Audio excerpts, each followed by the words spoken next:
De volta com o programa Bom Dia Rio Branco, neste feriado de sexta-feira. Bom dia, dona Zuila, no Esperança 3. Bom dia, seu Francisco. Seu Francisco agora é meu telespectador, já era, mas agora estive na casa do seu Francisco no outro feriado, de tarde, lá no polo Dom Moacir, no ramal Jorge Viana. Seu Francisco. Aí mais na frente eu pude ver a produção de hortaliças, pessoal trabalhando com galinha caipira, ovo, essa coisa toda, trabalhando, negócio muito legal, os nossos empreendedores. Bom dia. Bom dia, meu amigo Marciano, do Trailer do Lanche, na Praça do Julião. Feriado assim é legal, né, Marciano? Para poder alimentar o povo aí com produto de qualidade, gostoso, o negócio é bom. Bom dia para você, e a gente volta conversando sobre moto, sobre mototaxista, sobre rádio mototáxi, que é um assunto... Você já utilizou mototáxi? Já? Eu já utilizei, viu, Cebolinha? Já utilizei. Inclusive da Central Mototáxi. É verdade. Só que a gente conversa, combina antes e tal. Tem que combinar o preço, né? Conversa, que seria um dos questionamentos agora desse bloco, e eu aproveito para fazer esse questionamento. Não deu certo a questão do velocímetro? Velocímetro é para carro, né? No caso de vocês, taxímetro. Motocímetro, né? Motocímetro, na realidade, não é que deu certo, estava em fase de teste e dependia do Inmetro. E agora está sendo liberado, mas vai ser colocado, isso aí vai ser colocado. E vai ser bom tanto para o mototaxista que quer isso, e o taxista que quer, o cliente, né? Também deseja isso, né? Há uma tabela ainda? Existe aquela tabela? Existe a tabela, na hora que ele pega o mototáxi, o odômetro. Zero o odômetro, e ali começa a contar. É só exigir a tabela. A gente pede até a população que faça isso, eles próprios gostam também, né? Tanto da tabela como da touca, né? E combinar preço. Normalmente... Estando bom, como disse Celso Russomano, estando bom para ambas as partes, né? Ambas as partes, né? Dá certo. Normalmente a gente pede, o operador do rádio, ele já também pede para a pessoa combinar o preço com o mototaxista. Mas na realidade hoje a maioria, independente de seja rádio ou não, ele combina o preço. Aí, então é uma forma de você pagar o preço justo. Aí você falou da touquinha também, que é uma questão de higienização. É obrigatório? É obrigatório, ele tem que andar com aquela touca. Ele tem que ter a touca.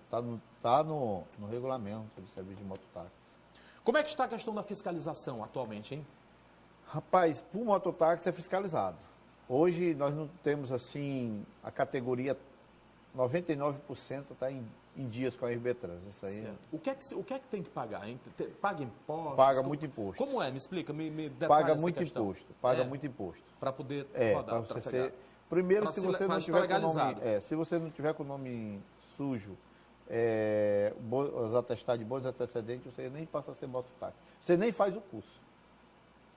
Só faz o curso quem tiver em dias com a justiça. Então tem que ter bons antecedentes. Bons antecedentes. Não pode estar com o nome negativado, é isso? Não, negativado não tem problema, mas eu digo na justiça. Certo. Na justiça.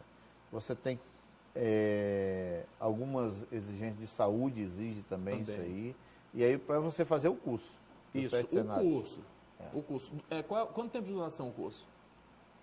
Na faixa de 15 dias. Até porque a pessoa já é habilitada, essa coisa toda não tem tanto assim. Mas ele faz um teste com o passageiro também, se ele não passar no teste. Olha só, rapaz, que interessante, ó. No teste lá, tem muitos que são reprovados que não baixa a viseira. Olha só, um ato simples, não é? Simples, mas já é reprovado. Então tem que passar isso aí. Tem que fazer o curso. Tem que fazer o curso, Não. Os acidentes com motoqueiros são poucos. É verdade. Mototáxi são poucos. Raramente, né? Você vê. Raramente. A preocupação era essa. Né? Antigamente, quando se colocava isso, tinha essa preocupação. Vai morrer gente 3x4 na garupa do moto e tal. Né? E hoje tem mais o problema da violência do que o próprio... Que nós vamos já chegar, nesse ponto.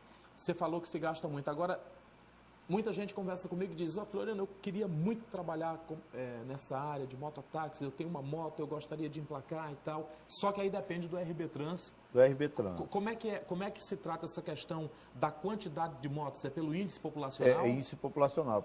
Me parece que está para cada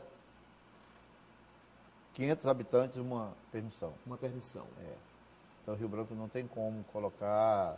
Pelo menos por enquanto, Por enquanto não existe. pode haver uma licitação de umas placas que foram tomadas, que a RB3 cancelou a permissão por questões de alguns atos que cometeram, foi cometido. Isso faz parte desse rigor, faz parte das normas, não é isso? É. O camarada cometeu algum ato infracional grave, existe essa possibilidade, então, de ele deixar de trabalhar. Deixar de trabalhar. A RB3 é muito exigente nesse sentido com o mototáxi. Tá, tudo bem. É muito exigente, tem que ser mesmo, porque é um trabalho que é oferecido à sociedade, a gente não sabe quem é que vai ocupar a garupa de uma moto, serviço de mototaxista. Agora vem uma pergunta que divide muito as opiniões. Eu não gosto de usar o termo pirangueiro, mas vocês usam muito. Isso. Mas eu vou fazer uma pergunta aqui para você que é a seguinte: e quem trabalha na clandestinidade, como é que está essa situação hoje? Tem muita gente pirangando ou não? Tem, muita. E muito mesmo. Porém é o seguinte, principalmente à noite, nas beiras de festas, nas frentes das festas, tem bastante. O mototaxista não vai se degradar, até porque hoje do jeito que está o índice de violência, ele não vai. Não vai confrontar. Não vai confrontar ninguém, mas existe bastante. E eu não posso dizer, eu não sei de quem é a culpa. Certo. Se é a RB Trans ou se é o Estado. O Estado em que sentido? Que não manda o policiamento junto com os agentes da polícia do RB Trans fazer a fiscalização. Que eu até digo, não precisa abordar eles. Se parar na frente das festas, a RB Trans junto com a polícia militar, ali eles vão embora tudinho. Não fica nenhum. Ou seja, a presença da polícia inibe a prática. Inibe a prática, sem dúvida. Sem dúvida isso aí inibe. Quem é que tem o papel de cobrar? É a RB Trans, não é isso? É a RB Trans. E aí de fiscalizar quem é? É a RB Trans também. Tem autonomia para isso. Tem autonomia, tem os agentes de trânsito que é para fazer isso. Muitas vezes abordam o mototaxista de forma até grosseira, com ignorância. O legalizado, certinho. Entendeu? E enquanto isso, Enquanto isso, eles não abordam, entendeu? A forma de abordagem não é tão eficiente, né? Eu acho que tem que ser até mais educada, porque às vezes, muitas vezes você está com o passageiro, entendeu? E tratam da mesma forma que era tratar, às vezes, o taxista. Como é que a Central Mototáxi, que é a sua rádio, que é a rádio que você dirige, orienta as pessoas que são ligadas à Central no tocante aos clandestinos, no tocante à fiscalização? A gente pede que estejam todos legalizados. Se está todos legalizados e pararem, apresentem. E se tiver algum erro, que entre judicialmente, não vai partir com tratar da mesma forma por confronto, porque ali ele está representando o município. Então você tem que entrar contra o município, não é contra a pessoa. Você falou que são muitos os problemas da categoria, aí você tem a clandestinidade por parte... Quais são os clandestinos? Porque nós sabemos que o pirangueiro, esse que não é autorizado, dificulta o trabalho de vocês. Aí vem a outra categoria, não é? Certo. Tudo que a gente está falando aqui, gente, que eu estou falando pelo menos, não é unanimidade. São alguns. Tem as pessoas que trabalham da forma mais correta possível, e eu conheço muita gente. Como é que fica a questão de motofrete? Vamos voltar. Não pode transportar passageiro, não né? Pode. E tem transportado? E tem transportado. Isso é grave. E tem transportado. Então, fora o clandestino e fora o motofrete, o que é que atrapalha mais a vocês? Ainda tem gente atrapalhando? Não, aí não existe mais, né? Não existe mais competitividade, a não ser esses dois. Táxi clandestino é outra coisa, acho que Rio Branco não... Ainda tem. Ainda tem também? O táxi Estamos entrando até numa outra área. Tem, e muito fazendo ainda com carro placa cinza. Placa cinza. Placa cinza. Passa no ponto? Ele passa nos pontos de parada de ônibus levando. Olha só, rapaz. É só ir para o lado da Sobral que você vê. Sim, você falou muito na Sobral. Meus amigos da Baixada do Sol, bom dia. Gente boa, um povo que a gente tem uma audiência grande. Você fala muito na Sobral pelo fato de ser uma das áreas mais populosas da nossa capital? Mais populosas. Me explica essa situação. Fique de bem com o povo lá, viu? Não, lá é tranquilo. Claro. Povo... Agora, existe isso por ineficiência do poder da fiscalização. Da fiscalização. Né? Entendeu? A população, se tem um serviço, ela aceita.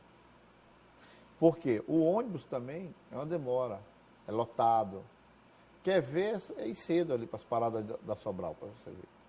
Parada de ônibus. Então, se tem um serviço que oferece, a população aceita. Então, não culpa a população em nada disso. Verdade. Olha, recentemente, nós tivemos, e a gente parte para um assunto muito delicado, recentemente houve, isso depois desse episódio já houve assalto a mototaxista. Recentemente houve um homicídio, bem recente, né? O Francisco foi assassinado e a polícia está com o caso praticamente encerrado, só falta prender o acusado, mas está praticamente comprovado que foi assalto, foi latrocínio, não é? Foi latrocínio. Ele era da tua empresa? Ele trabalhou comigo, ele e o filho dele, o Djalma, que é o filho dele, trabalharam comigo, né? Olha. Trabalharam na rádio comigo.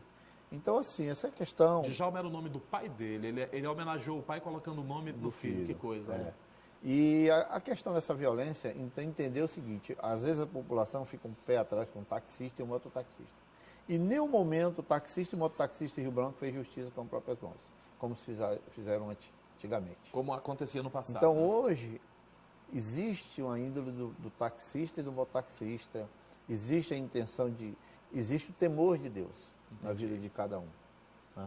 Então, assim, de que não fazer justiça com as próprias mãos. Mas a gente entrega. Mas muitas das vezes a forma da abordagem... Hoje nós estamos passando um problema com 2 taxistas. Sério? Passando 2 problemas que eles não estão ameaçados. Eles não podem trabalhar mais. Mototaxista? Taxista. Taxista mesmo. Taxistas. Ameaçados. Isso é grave, hein? Entendeu? O que é que Foi houve? um erro, e foi um erro da polícia. É mesmo? Houve um erro da polícia muito grande. Eu coloquei essa situação, colocaram o taxista junto na mesma cela, tratando ele como bandido. Aí fica difícil, né? E ainda foram no carro do próprio taxista para mostrar onde forçaram o taxista a dizer quem eram os bandidos. Na frente dos caras é difícil, né? É complicado, entendeu? Então, assim, a gente acha que tá bom. Se eu disser para você que teve um cabo do Exército que assaltou um taxista, um mototaxista, você não acredita. Um cabo do Exército. É difícil de acreditar, mas você está dizendo que aconteceu. Aconteceu, né? E foi da minha rádio. Impressionante. Vamos fazer um intervalo, a gente vai continuar essa conversa daqui a pouco, no próximo bloco. Eu sei que é um assunto assim um pouco complexo, mas é algo que acontece e que a gente tem que estar debatendo, tem que estar discutindo com a sociedade. Nós aproveitamos hoje nesse programa diferente de feriado para repassar essas informações com um tempo um pouco maior para você. Vamos para o break então? Vamos rodar a vinheta, daqui a pouco eu volto, daqui a pouco a gente continua falando sobre a situação dos mototaxistas em Rio Branco. Já já.